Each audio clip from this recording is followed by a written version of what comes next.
Former President Goodluck Jonathan has received knocks, especially from the governing APC, for praising his administration after admitting that he failed to completely plug the loopholes in the fight against corruption. Jonathan, who spoke in Abuja at the convention of the People's Democratic Party, PDP, said his administration did well. He explained that he learned that some people said that if the PDP had remained in power beyond 2015, the economy would have been worse. For more on this, we have with us in the studio APC Publicity Secretary Joe Igbokwe. Thanks for joining us. Morning. Thanks for having me. Now, of course, we know you're not a huge fan of the last administration and the president. So let's talk about his statements. When you heard that, what came to your mind? That he couldn't plug all the loopholes. Well, we appreciate him for admitting the obvious and painful truth that he didn't do the needful when we are in the midst of plenty. And that is what we are suffering today. If you do go to a doctor in the morning and complain of stomach upset, he will ask you, what did you eat yesterday? Last night? What did you eat yesterday? If we had managed to fight corruption, take the fight to corruption, I think we would have had a better infrastructure today. We would have had, the ASU strike that we're talking about. They have been complaining since 2009. They have been talking to government since 2009. Nothing was done. You see, we frittered away huge resources that came, especially between 2007 up to 2015, up to 2014, when the gloss set in.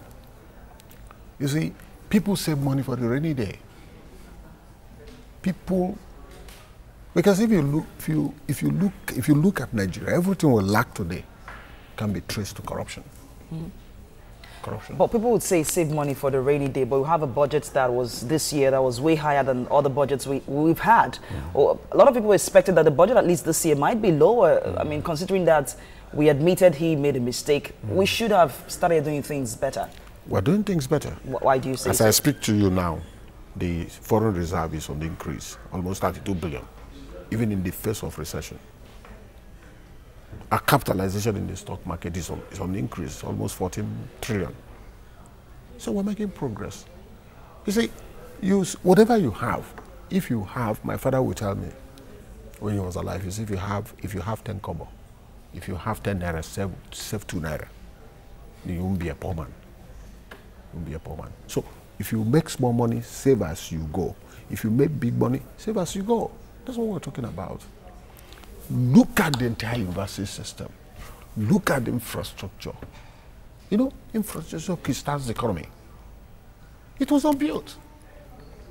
I work in Apapa. If you get to Apapa and Ghana land, you weep for this country where they have cutted billions every year. So they were just flying all over the place. They were not traveling on our roads. They were not going to see where these monies are being made. That's who we are suffering today. But they will tell you, oh, these people are giving excuses. These people are giving excuses. I've told you. If you go to a doctor in the morning and complain of stomach upset, he will ask you what you ate in the night. Okay, now let's talk about our education system. I'm glad you mentioned that. Yes. We have leaders lately who are flaunting the graduation of their children. On social media, international universities, from our president to our senators. How can we stop this now? Because it has an effect on our education system. It means that nobody really cares about the education system in Nigeria. I went to University of Nigeria. When I got to University of Nigeria, Nsukka, in 1980, it was the best place to be in the world. The food, the education. I didn't see two persons, two people fighting until I left that university. I didn't know of any stolen item. You spread your clothes, you open the rooms, and you go and you come back, you meet it, well dressed. We had everything. You go to the canteens to eat, laboratories to eat. You line up. You take whatever you want. At distance at this place, over the years, these things went down. Somebody caused it. Not the last administration, definitely. No, 1984. After 10 years, I went back I couldn't even trace my way to the university.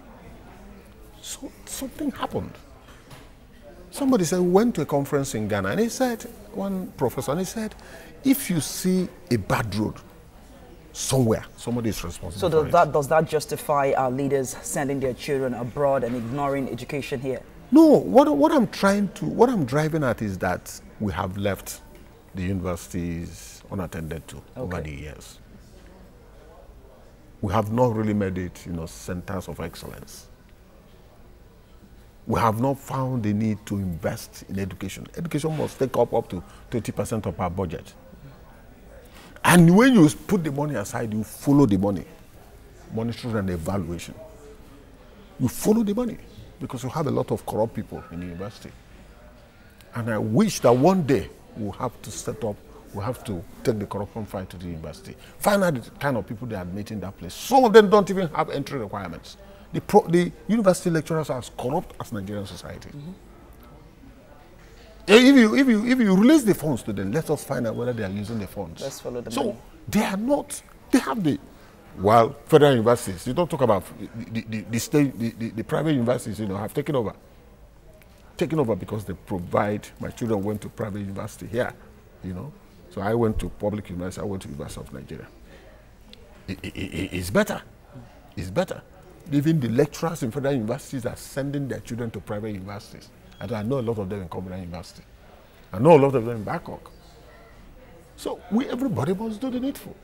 Yes, they need funds to build our university, to come up to have what you call international best practice. But we must also make sure that the funds are used.